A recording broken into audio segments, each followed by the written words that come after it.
Annyeong everyone, welcome back to my channel. So in today's video, I just wanted to go on a little K-drama rant and just share a little bit of my icks and my faves when it comes to watching K-dramas.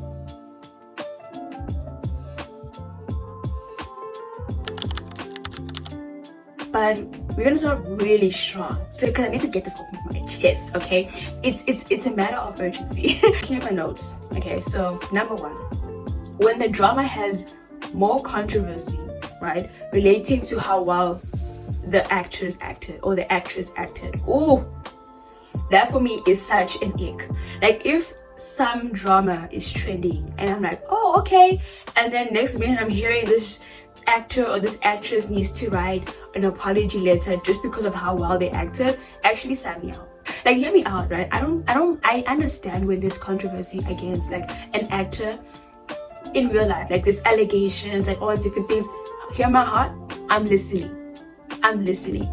But if you're telling me that you're canceling an actor or an actress just because of how good they acted, and you can't, and it's like you feel like this is how they should be, how they are in real life, I'm so sorry. I'm done. I really do commend actors who can really get a person riled up, because that means you are really good. But if people are already like really sending threats and everything, now leave me out, respectfully. Number two, the romantic or staring scene in an emergency.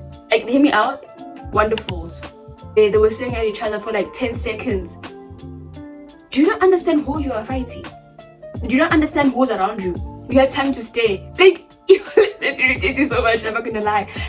Like those scenes just kind of irritate me, especially if it's like in an urgent situation. Like, I don't mind having like the staring scene, or like, you know, a scene where they're holding hands and whatever. Like, I don't mind that when it's not in an emergency, when I'm not already at the edge of my seat and I'm not already panicking. Like, can you do something?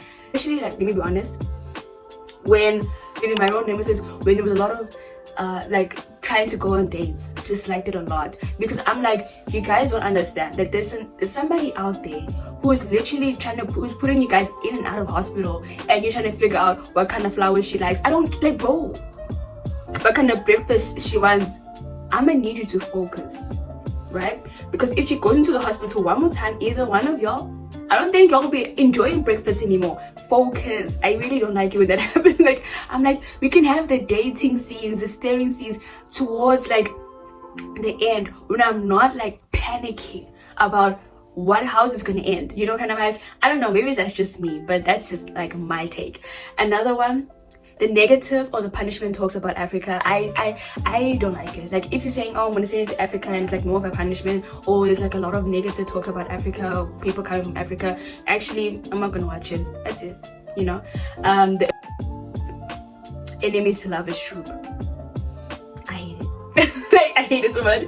Like, what do you mean you bully me and you make me hate life, and then you come back and you tell me, oh, by the way, I actually liked you? Don't irritate me.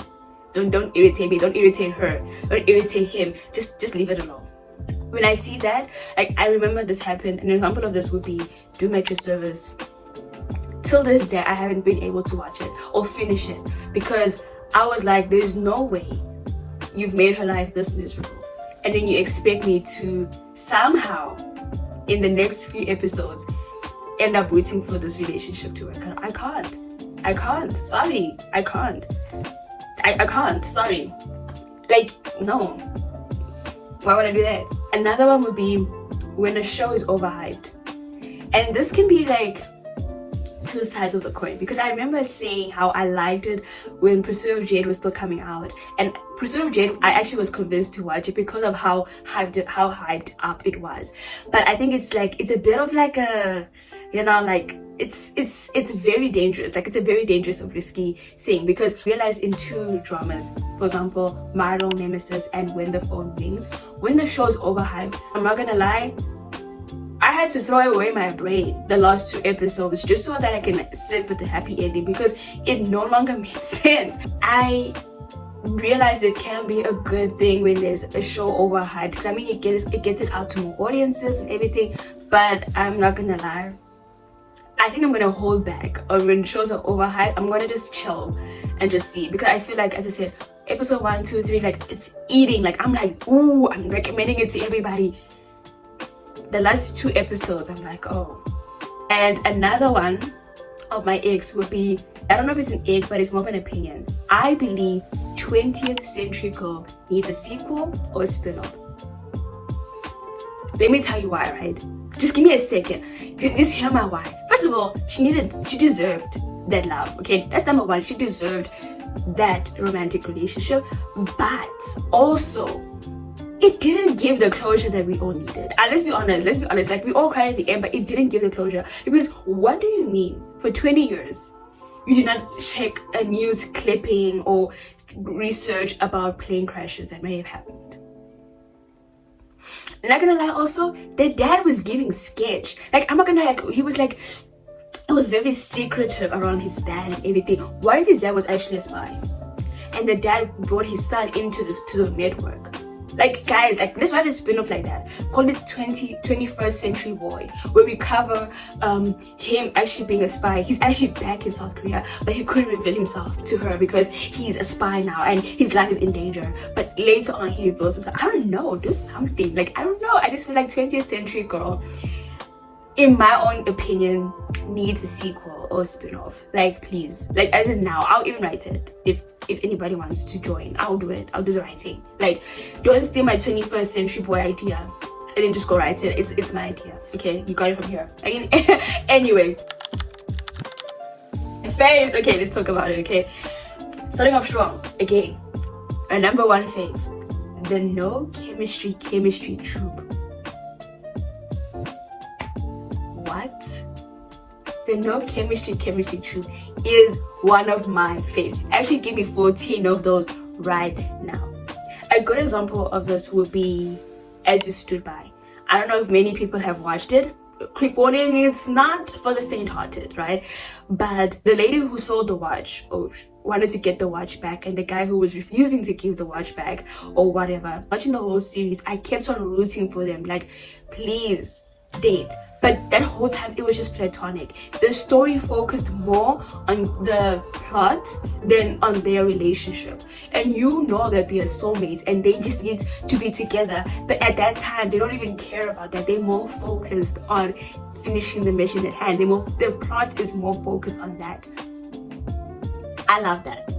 Like, yes, give me more of those. Another one of my faves would be basically redeeming shows of actors that I've already spotted potential in. You know, like, I loved it when Life Gives You Tangerines came out with Purple Gum. But I was like, everyone was like, oh my god, he's so good, and I'm like, I knew him from back then, like from the Record of Youth, from Reply, you know, like from back then. That's when I knew him, guys. So it's really, I really love when I could recognize somebody's potential and their acting skills way ahead of everybody, and then when they finally get that role and they kind of break into the industry, and then people are like, oh my word, we didn't know, and I'm like, I kind of knew. Sorry guys, I knew from a long time ago. Like, I just love it. Another one would be the subtle enemies to lovers troop, to be Boyfriend on Demand. I loved it so much because the enemies to lovers part of it was actually because of misunderstanding, right?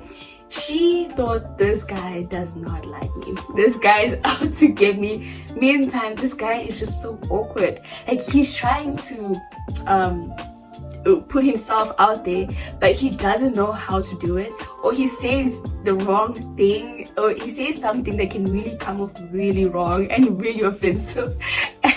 And if you already have that mindset that this person doesn't like me, it's hard to think, oh, this person may have meant it in this way, especially when you feel like you don't like that person doesn't like you. It was really like that subtle enemies to lovers, where there's more miscommunication or confusion that makes them lead to the idea that they don't like each other. I love that. No, don't give me the bullying, don't give me the threatening, don't give me that other stuff. No. And last but not least, my last fave would be the edits.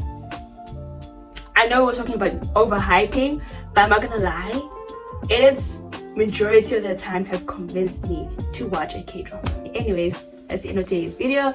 Thank you so much for joining me in today's video, and I hope you guys enjoyed it.